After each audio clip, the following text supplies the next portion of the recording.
दुनिया का सबसे बड़ा ड्रग माफिया किंग जो अपने पैसे को रखने के लिए ना एक महीने के लिए 1 लाख रुपए तक का रबर बैंड खरीदता था उसके पैसे को बांधने के लिए।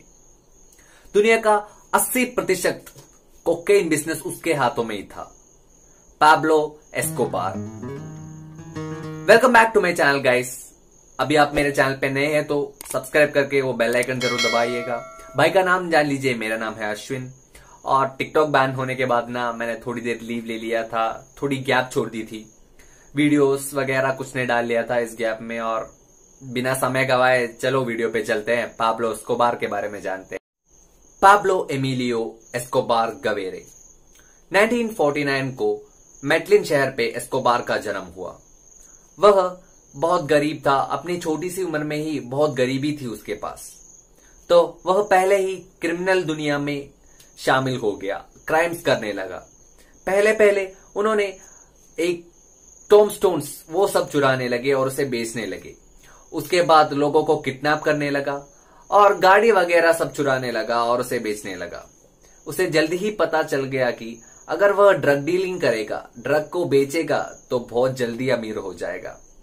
उस दिन ना मेटलिन शहर में छोटे छोटे लोग ही थे जो ड्रग डीलिंग करते थे, ड्रग को बेचते थे।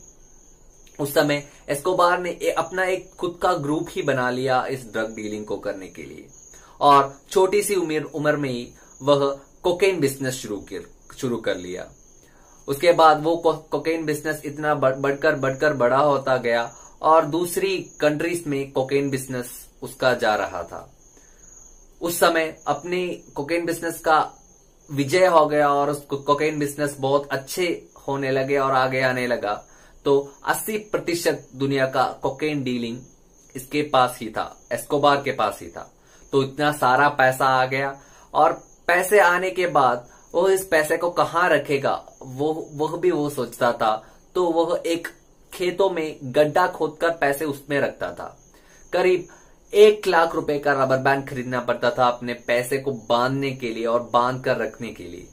जब पैसे उसके पास आए तो वो अपना क्रिमिनल एटीट्यूड और भी दिखाने लगा और लोगों को मार गिराने लगा। लेकिन उसके साथ ही साथ मेटलिन के गरीब लोगों को वह पैसा देकर उनका सहायता करता था एस्कोबार।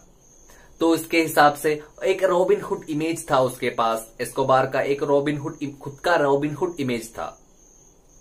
उसे अपने बचपन से ही एक बहुत सी बड़ी आशा थी कि वह कोलंबिया का प्रेसिडेंट बन जाए। तो इसके लिए वह पॉलिटिक्स में शामिल हो गया और पॉलिटिक्स में आ गया। जो भी लोग एस्कोबार के विरुद्ध खड़े होते थे उन्हें वो मार गिराता था। जो प्रेसिडेंट कैंडिडेट था, जो एस्कोबार के आगे उसको ऑपोजिट खड़ा हो रहा था, उसने एक एरोप्लेन में बॉम्ब रखकर फोड़ दिया और उस प्रेसिडेंट कैंडिडेट को मार डाल दिया। तभी से ही कोलंबिया के लोग एस्कोबार को नफरत करने लगे और एस्कोबार के विरोधी हो गए। इसके बाद एस्कोबार ने करीब 600 पुलिस ऑफिसर्स को और पुलिस लोगों को उन्होंने मार दिया। और इन दिनों में बहुत से हत्या और बहुत से लोगों की मौत होने लगी। उनके पीछे एस्कोबार का हाथ ही था कोलंबिया में उस दिनों में।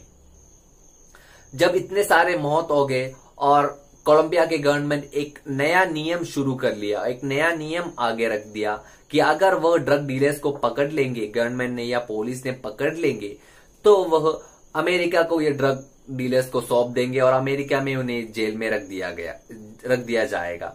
यह एस्कोबार को एक शॉक हुआ और अगर एस्कोबार ऐसे एस्कोबार को पकड़ लिया गया तो अमेरिका में वो कभी भी बाहर नहीं आ पाएंगे।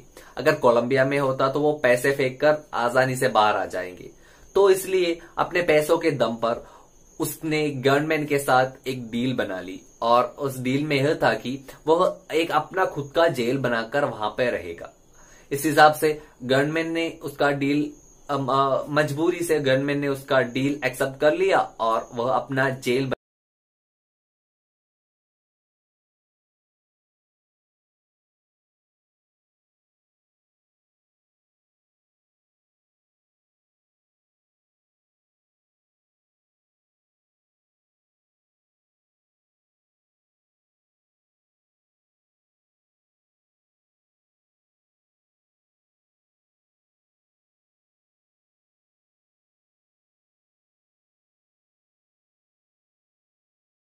उस टीम के मुताबिक उन्होंने उस जेल को, जहां एस्कोबार खुद का अपना बनाया जेल में रह रहा था, उस जेल को घेर लिया और एस्कोबार को किस्मत ने उसका साथ दिया और वह उस अटैक से वहां से बचकर निकल गए।